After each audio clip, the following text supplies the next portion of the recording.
So now when it comes to looking at sentiments or reviews that somebody is posting on any platform, what are the challenges or the barriers that we tend to face? Some of them I have discussed over here. So they are irony, sarcasm, types of negations, word ambiguity, and aspects. Okay, what do I mean by these? Like, let's talk about just the English language. Okay, though people are freely writing in all languages, their native languages, but let's just talk about English language. Because people are freely writing, there is no check going on what or restriction on what people are supposed to write. The tone in which somebody talks is very personal, or the way he talks is easier to understand if we are facing him, or if we are in communication with him directly. Okay, when you're talking with somebody, you're face to face, you're understanding the body language. So that way, it is very easy for you to understand what the other person is saying. Even if it's an ironical statement, the body language says it, that he's not saying something which is, he doesn't mean what he's saying. It's an ironical statement. Okay, for example, the speaker is so good that I can hear sounds from other galaxies. Totally worth the money. Okay, so that means he can hear some background sounds from the speaker or something like that. So what he's trying to say, he's totally dissatisfied by the speakers he's got, right? Though this is something which humans, when we read it, we relate it, we understand it, we can understand it very well because our brains are tuned to ironical and sarcasm. Similarly, types of negations. This show is not interesting, this is not good. As human beings, we are very easy to relate them. But the challenge is that what we are doing here is data science, right? We are telling machines to understand these statements. And that's where the challenge starts. When the machine is told that the word interesting, the word good, the word better, or the word best, all these are used in a positive sense. Okay. How do I now tell it that no, based on the context that is being spoken about, it might not really be positive, it might be a negative sentence, or it might be a sarcastic sentence or an ironical sentence.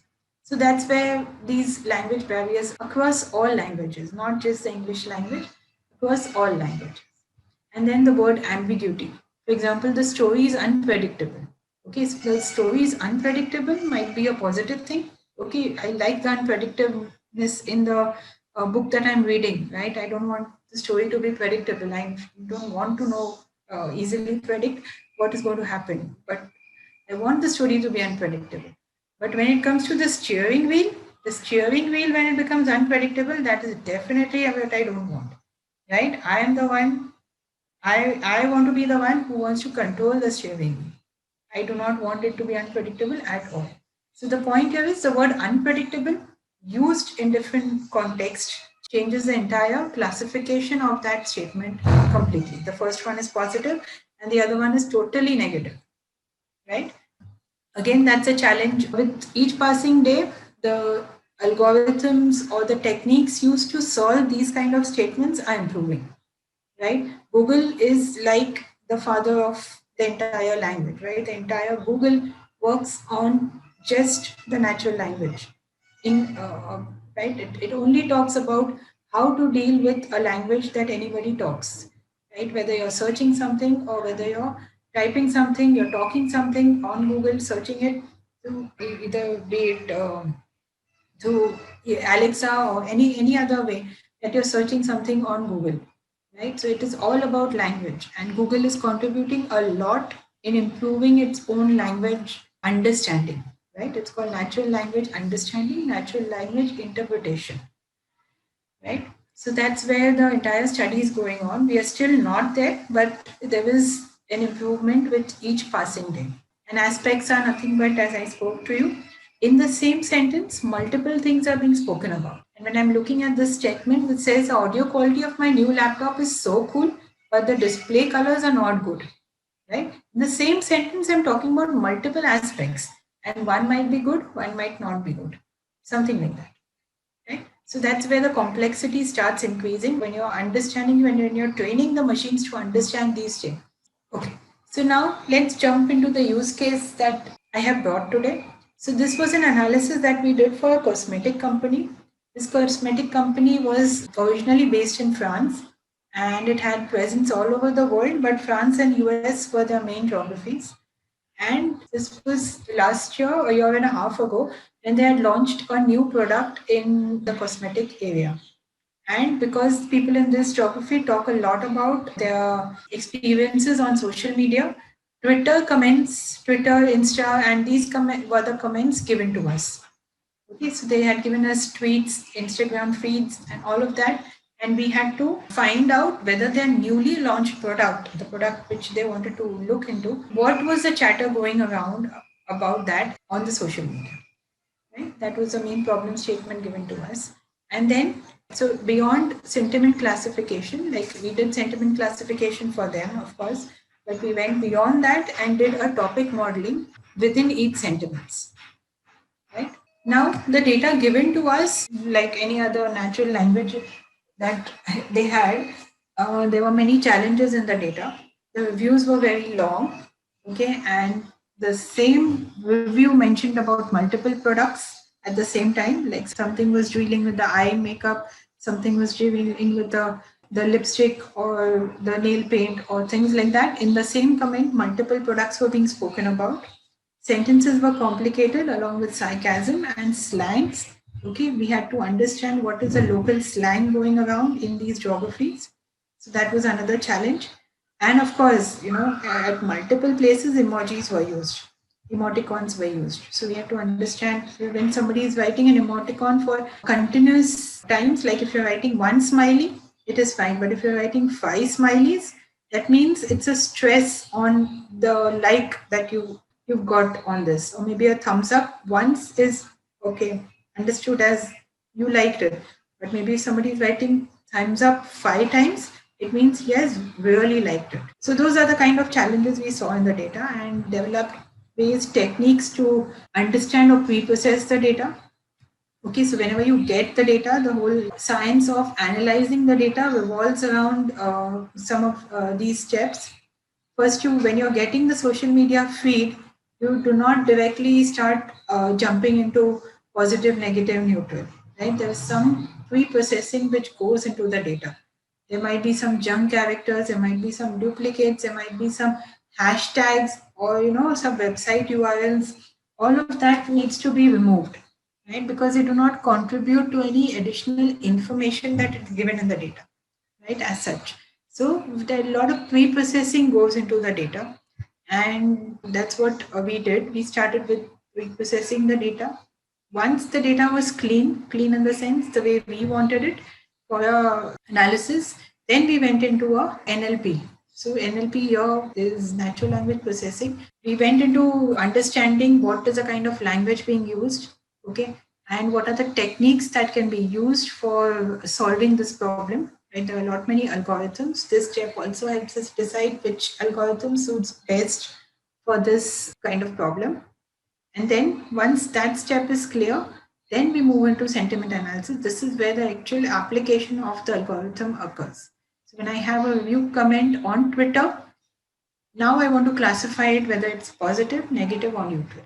And the third block is where this classification happens, right? And then the next step is concept learning. This is where the entire topic modeling or the aspect analysis happens. In each positive statement, what are the top words being spoken about, for example, or what are all the words which are being spoken about, right? So that is where the concept learning happens. And finally, now you have a model ready saying that if these are the kind of comments coming into your system, this is the kind of classification happening, this is the kind of concept learning happening.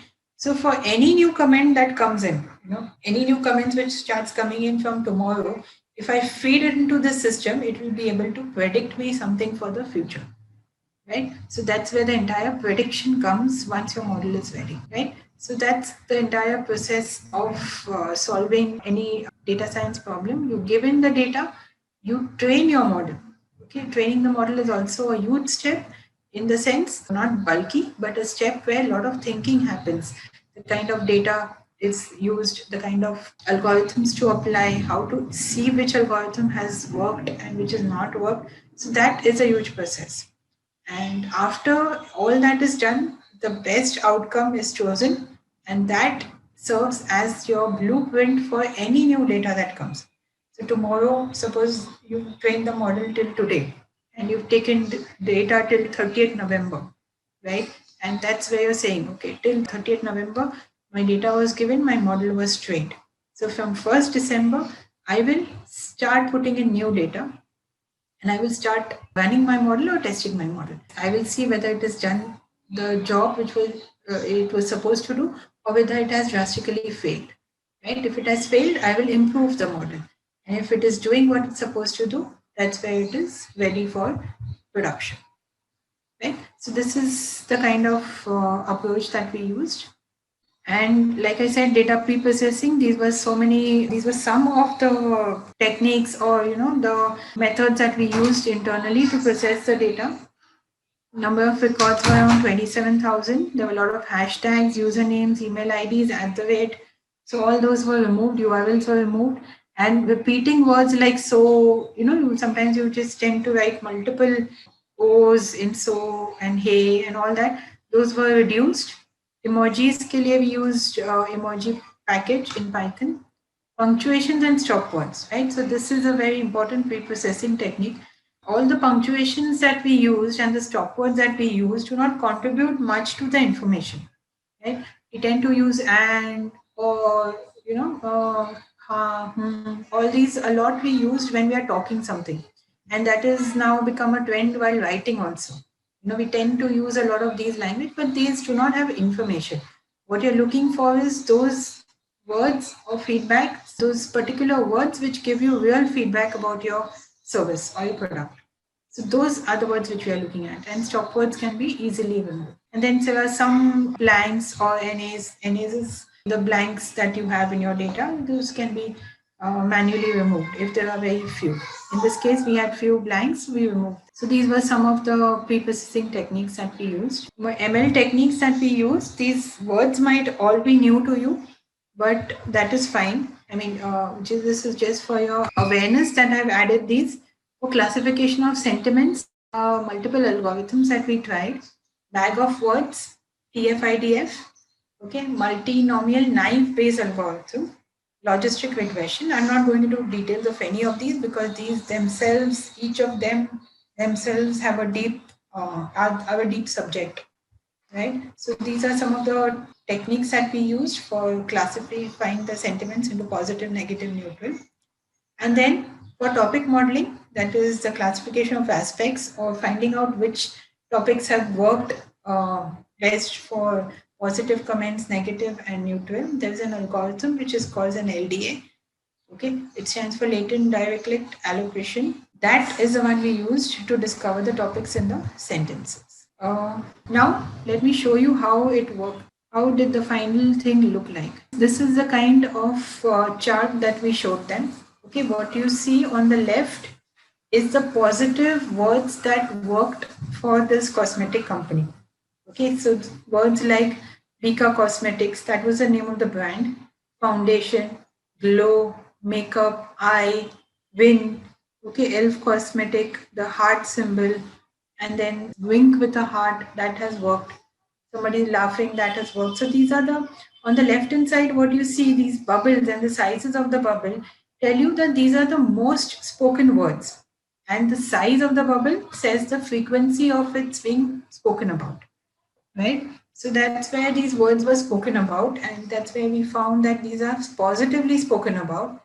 And when I want to know what is being spoken about within an eye makeup, the word I just hover on it, and on the right hand side, it shows me how many times or what are the words which we have spoken about in I. When I'm talking about I comes with the following words, right? The ones which you see on the right. And the bar length tells me that how frequently these words are spoken about. Like palette in I is spoken about 1,000 plus times.